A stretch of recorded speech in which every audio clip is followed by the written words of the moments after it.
The Victory by Rabindranath Tagore. She was the Princess Ajita, and the court poet of King Narayan had never seen her. On the day he recited a new poem to the king, he would raise his voice just to that pitch which could be heard by unseen hearers in the screened balcony high above the hall.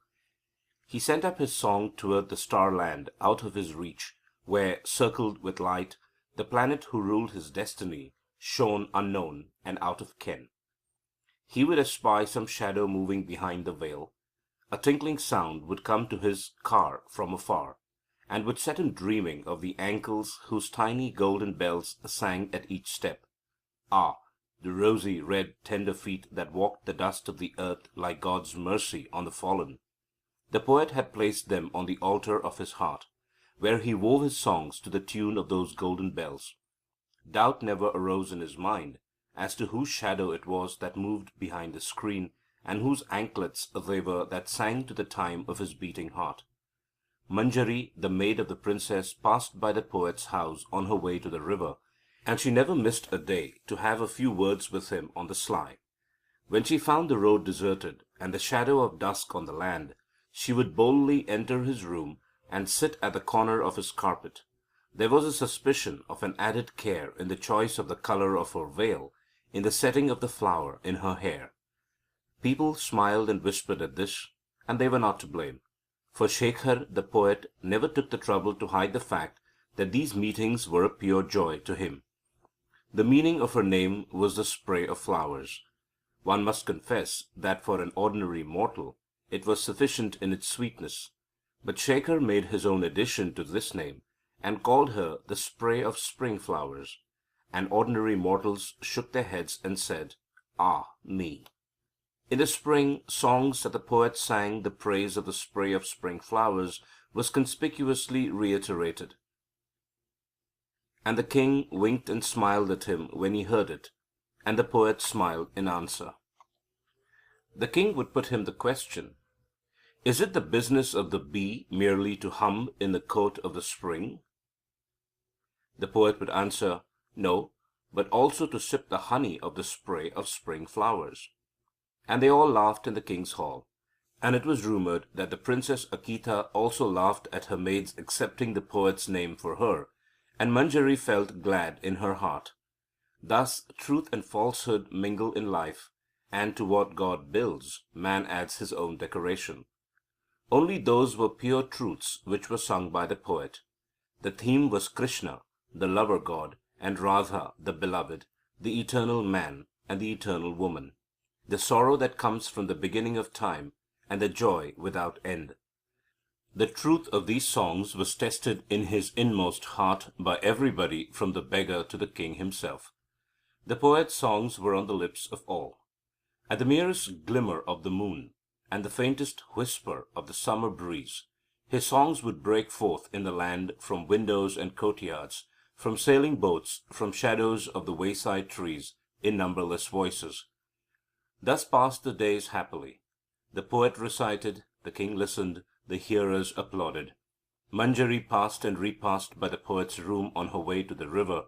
The shadow flitted behind the screened balcony, and the tiny golden bells tinkled from afar. Just then set forth from his home in the south a poet on his path of conquest. He came to King Narayan in the kingdom of Amarapur. He stood before the throne, and uttered a verse in praise of the king. He had challenged all the court poets on his way, and his career of victory had been unbroken. The king received him with honor and said, "Poet, I offer you welcome." Pundarik, the poet, proudly replied, "Sire, I ask for war." Shekhar, the court poet of the king, did not know how the battle of the muse was to be waged. He had no sleep at night. The mighty figure of the famous Pundarik, his sharp nose curved like a scimitar, and his proud head tilted on one side, haunted the poet's vision in the dark. With a trembling heart, Shekhar entered the arena in the morning. The theatre was filled with a crowd. The poet greeted his rival with a smile and a bow. Pundarik returned it with a slight toss of his head, and turned his face towards his circle of adoring followers with a meaning smile. Shekhar cast his glance towards the screened balcony high above, and saluted his lady in his mind, saying, "If I am the winner at the combat today, my lady, thy victorious name shall be glorified." The trumpet sounded. The great crowd stood up, shouting victory to the king. The king, dressed in an ample robe of white, slowly came into the hall like a floating cloud of autumn, and sat on his throne. Pundarik stood up, and the vast hall became still. With his head raised high, and chest expanded, he began in his thundering voice to recite the praise of King Narayan. His words burst upon the walls of the hall like breakers of the sea, and seemed to rattle against the ribs of the listening crowd. The skill with which he gave varied meanings to the name Narayan, and wove each letter of it through the web of his verses in all manner of combinations, took away the breath of his amazed hearers.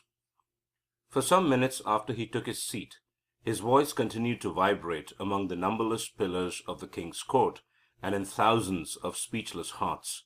The learned professors who had come from distant lands raised their right hands and cried, "Bravo!" The king threw a glance on Shekhar's face, and Shekhar in answer raised for a moment his eyes full of pain towards his master, and then stood up like a stricken deer at bay. His face was pale. His bashfulness was almost that of a woman. His slight, youthful figure, delicate in its outline, seemed like a tensely strung veena, ready to break out in music at the least touch. His head was bent, his voice was low, when he began. The first few verses were almost inaudible. Then he slowly raised his head, and his clear, sweet voice rose into the sky like a quivering flame of fire.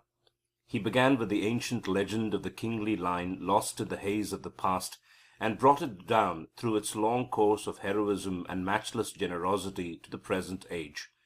He fixed his gaze on the king's face, and all the vast and unexpressed love of the people for the royal house rose like incense in his song, and enwreathed the throne on all sides.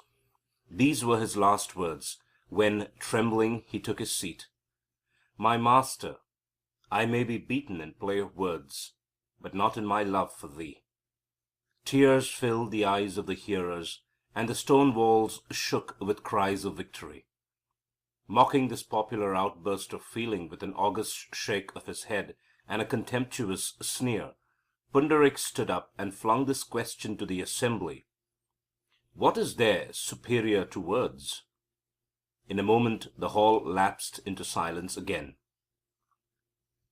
Then, with a marvelous display of learning, he proved that the Word was in the beginning, that the Word was God. He piled up quotations from Scriptures, and built a high altar for the Word to be seated above all that there is in heaven and in earth. He repeated that question in his high, mighty voice: "What is there superior to words?" Proudly he looked around him. None dared to accept his challenge, and he slowly took his seat like a lion who had just made a full meal of its victim. The Pandits shouted, "Bravo!" The king remained silent with wonder, and the poet Shekhar felt himself of no account by the side of this stupendous learning. The assembly broke up for that day. Next day Shekhar began his song. It was of that day when the pipings of love's flute startled for the first time the hushed air of the Vrinda forest. The shepherd women did not know who was the player or whence came the music. Sometimes it seemed to come from the heart of the south wind, and sometimes from the straying clouds of the hilltops. It came with a message of tryst from the land of the sunrise, and it floated from the verge of sunset with its sigh of sorrow. The stars seemed to be the stops of the instrument that flooded the dreams of the night with melody. The music seemed to burst all at once from all sides, from fields and groves, from the shady lanes and lonely roads, from the melting blue of the sky, from the shimmering green of the grass. They neither knew its meaning, nor could they find words to give utterance to the desire of their hearts. Tears filled their eyes, and their life seemed to long for a death that would be its consummation. Shekhar forgot his audience, forgot the trial of his strength with a rival. He stood alone amid his thoughts that rustled and quivered round him like leaves in a summer breeze, and sang the song of the flute. He had in his mind the vision of an image that had taken its shape from a shadow, and the echo of a faint tinkling sound of a distant footstep. He took his seat. His hearers trembled with the sadness of an indefinable delight, immense and vague, and they forgot to applaud him. As this feeling died away, Pundarik stood up before the throne and challenged his rival to define who was his lover and who was the beloved. He arrogantly looked round him. He smiled at his followers and then put the question again. Who is Krishna, the lover, and who is Radha, the beloved? Then he began to analyze the roots of those names and various interpretations of their meanings. He brought before the bewildered audience all the intricacies of the different schools of metaphysics with consummate skill. Each letter of those names he divided from its fellow, and then pursued them with a relentless logic, till they fell to the dust in confusion, to be caught up again and restored to a meaning never before imagined by the subtlest of word mongers. The pundits were in ecstasy. They applauded vociferously, and the crowd followed them, deluded into the certainty that they had witnessed that day the last shred of the curtains of truth torn to pieces before their eyes by a prodigy of intellect. The performance of this tremendous feat so delighted them that they forgot to ask themselves if there was any truth behind it after all. The king's mind was overwhelmed with wonder. The atmosphere was completely cleared of an illusion of music, and the vision of the world around seemed to be changed from its freshness of tender green to the solidity of a high road levelled and made hard with crushed stones. To the people assembled their own poet appeared a mere boy in comparison with this giant, who walked with such case, knocking down difficulties at each step in the world of words and thoughts. It became evident to them for the first time that the poems Shekhar wrote were absurdly simple, and it must be a mere accident that they did not write them themselves. They were neither new, nor difficult, nor instructive, nor necessary. The king tried to goad his poet with keen glances, silently inciting him to make a final effort. But Shekhar took no notice, and remained fixed to his seat. The king, in anger, came down from his throne, took off his pearl chain, and put it on Pundarik's head. Everybody in the hall cheered. From the upper balcony came a slight sound of the movements of rustling robes and waist chains hung with golden bells. Shekhar rose from his seat and left the hall. It was a dark night of waning moon. The poet Shekhar took down his manuscripts from his shelves and heaped them on the floor. Some of them contained his earliest writings, which he had almost forgotten. He turned over the pages, read passages here and there. They all seemed to him poor and trivial, mere words and childish rhymes. One by one he tore his books to fragments and threw them into a vessel containing fire, and said, to thee, O my beauty, my fire! Thou hast been burning in my heart all these futile years. If my life were a piece of gold, it would come out of its trial brighter. But it is a trodden turf of grass, and nothing remains of it but this handful of ashes. The night wore on. Shekhar opened wide his windows. He spread upon his bed the white flowers that he loved, the jasmines, tuberoses, and chrysanthemums, and brought into his bedroom all the lamps he had in his house, and lighted them. Then, mixing with honey the juice of some poisonous root, he drank it and lay down on his bed. Golden anklets tinkled in the passage outside the door, and a subtle perfume came into the room with the breeze. The poet, with his eyes shut, said, "My lady, have you taken pity upon your servant at last and come to see him?" The answer came in a sweet voice, "My poet, I have come." Shekhar opened his eyes and saw before his bed the figure of a woman. His sight was dim and blurred, and it seemed to him that the image made of a shadow that he had never kept throned in the secret shrine of his heart had come into the outer world in his last moment to gaze upon his face. The woman said, "I am the Princess Ajita." The poet, with a great effort, sat up on his bed. The princess whispered into his ear, "The king has not done you justice. It was you who won at the combat, my poet, and I have come to crown you with the crown of victory."